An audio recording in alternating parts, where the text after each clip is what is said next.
کہتا ہے مجھ سے گناہ نہیں چھوٹتا، مولانا میں کیا کروں، گناہ نہیں چھوٹتا. آسان نہیں ہے گناہ. خوب رسول خدا حضرت محمد مصطفیٰ صلی اللہ علیہ وسلم،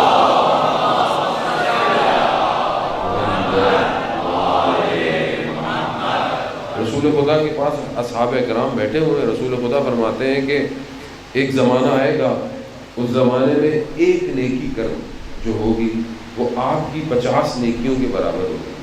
صحابی تھے، یا رسول اللہ ہم تو آپ کے ساتھ ہیں، ہم نے تو جنگیں بھی لڑی ہیں، ہماری 50 نیکیاں وہاں ایک نیکی. کہا ایک نیکی کرنا مشکل ہے. ایک نیکی کرنا کیسے؟ ہاتھ پہ انگارہ رکھنا ہے نیکی کرنا.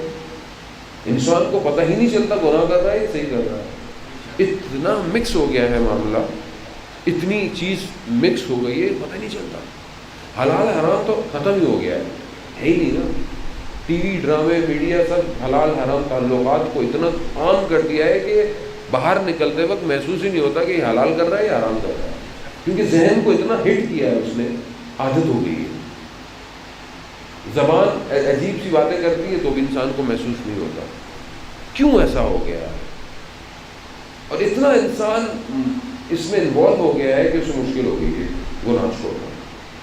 بعض کو تو محسوس بھی نہیں ہوتا کہ گناہ بھی کر رہا ہے کہ نہیں کر رہا ہے. یہ بہت بڑی بیماری ہے. آپ کو پتا ہے وہ مشہور واقعہ نہیں ہے اس کا، حضرت موسیٰ علیہ السلام کے دور کا وہ شخص، اس نے کہا کہ موسیٰ تم پروردگار کے پاس جا رہے ہو تو کہنا میں تو کوئی بھی کام نہیں کرتا، میں تو کوئی نیکی بھی نہیں کرتا، میں کچھ بھی نہیں کرتا، پھر بھی دیکھو میں صحیح ہوں، مثالیں ہوں، میں مجھے تو کچھ بھی نہیں ہوتا. پروردگار نے کیا پیغام دیا؟ کہا جو ہم سے غافل ہو جاتا ہے ہم سے اس سے عبادت کی کیفیت چھین لیتے ہیں. عبادت جب ہم حوضے میں گئے نئے تو ہمارے دوست تھے سارے، انہوں نے سوال پوچھا. ہمارے عرب استاد آتے تھے کہ جب ہم حوضے میں نہیں آئے تھے تو ہم جب نماز پڑھتے تھے تو روتے تھے، گریا کرتے تھے راتوں میں، لیکن جیسے حوضے میں آئے ہلکی ہلکی گریا ختم ہو گیا، کیا چکر ہے؟ تو انہوں نے کہا حدیث ہے جو آدمی علم اضافہ ہو جائے اور عمل وہیں کھڑا رہے تو خدا اس کے اوپر 70 بلائیں نازل کرتا ہے. اور پہلی اور کم سے کم بلا یہ ہے کہ اس کی عبادت کی کیفیت کو چھین لیتا ہے. اب آپ بولیں میری کیونکہ ہم نالج میں اضافہ ہو رہا ہے نا، لیکن عمل وہیں کھڑا ہوا ہے. نالج بڑھ رہی ہے مگر میرا عمل بڑھ نہیں رہا، تو یہی کیفیت ہوتی ہے. انسان نہیں کھڑا، انسان کو پتہ ہی نہیں ہے خدا کی بارگاہ میں کھڑا بھی ہونا ہے کہ نہیں ہونا، خدا کی بارگاہ میں سجدہ بھی کرنا ہے کہ نہیں کرنا، یا اگر کر بھی رہا ہوں تو کیسے کر رہا ہوں. کیا یہ سجدہ، بہرحال وہ سجدہ ہم نہیں کر سکتے لیکن کوشش تو کر سکتے ہیں سجدہ کرنے کی. کیا کریں گناہ؟ سب سے پہلی چیز خدا کی بارگاہ میں توبہ ہے، استغفار. خدا قرآن میں کہتا ہے ان اللہ یحب التوابین، میں توبہ کرنے والوں سے محبت کرتا ہوں. تو کیوں نہیں ہم خدا کی بارگاہ میں وہ محبت والے بن جاتے؟ پہلا کام توبہ ہے. توبہ کرے اس کا دروازہ کھلا ہوگا. اس کا دروازہ میرا آپ کا دروازہ نہیں ہے. مولانا صاحب میسج کے جواب نہیں دیتے، مولانا صاحب یہ نہیں کرتے، مولانا صاحب، مولانا انسان ہے، مولانا کدھر جواب دے؟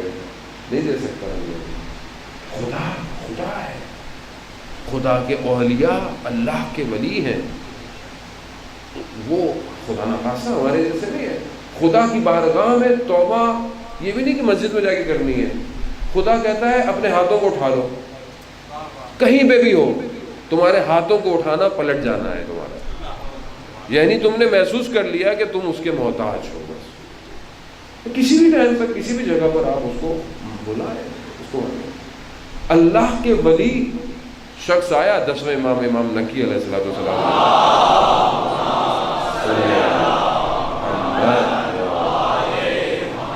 امام کی خدمت میں، مولا ہم آپ سے بہت دور رہتے ہیں، ہر وقت آپ کی خدمت میں نہیں آ سکتے کہ ہم آپ سے اپنی مشکل بیان کریں یا آپ تک اپنی بات کو پہنچائیں، تو کیا کریں؟ تو امام فرماتے ہیں تم کہیں پہ بھی ہو، کسی بھی جگہ پہ ہو، تم اپنے لبوں کو ہلایا کرو، بس تمہاری بات ہم تک پہنچ جاتی ہے. ایسی ہے ہم محتاج ہیں، خدا نے ان کو اختیار دیا، بس ہم کوتاہی کرتے ہیں. سے تھوڑا ہلا جلا نہیں جاتا ان کی بارگاہ میں جاتے ہوئے. ان کو جس نے یاد کیا وہ پہنچے اور وہ پہنچتے ہیں.